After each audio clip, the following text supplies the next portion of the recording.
ചേട്ടൻ ചോദിച്ചായിരുന്നോ?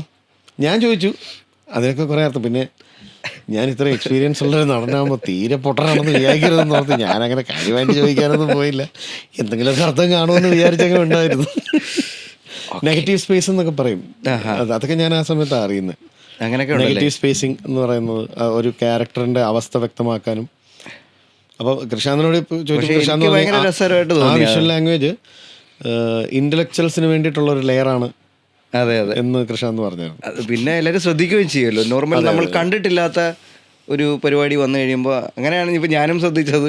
ഒരുപാട് പേര് ശ്രദ്ധിക്കുമല്ലോ അങ്ങനെ ചോദ്യങ്ങൾ ഇങ്ങനെ നിൽക്കുന്നില്ലേ. അതെ അതെ, അതാണ് അതിന്റെ. കൃഷാന്ത് എന്നോട് ഇടയ്ക്കിടയ്ക്ക് പറയും, പുരുഷപ്രേതം കഴിഞ്ഞിട്ട് ഇപ്പം ഇറങ്ങിയിട്ട് ഇപ്പം ഇത്ര വർഷങ്ങളായല്ലോ, 2-3 വർഷമായില്ലേ. അപ്പം ഇടയ്ക്ക് നമ്മൾ പുരുഷപ്രേതത്തെ പറ്റി പറയുമ്പോൾ കൃഷാന്ത് പറയും, ചേട്ടാ നോക്കിക്കോ, ഇതൊരു സ്റ്റഡി മെറ്റീരിയൽ ആവും ഈ പടം ഇൻ ഫ്യൂച്ചർ. അയ്യോ, അത് ഒരു കാര്യം പറയാൻ മറന്നു. ഇപ്പൊ അതിന്റെ ഇൻട്രോയെ പറ്റി എപ്പോഴും ഇൻസ്റ്റേ ഫസ്റ്റ് വരത്തില്ലേ?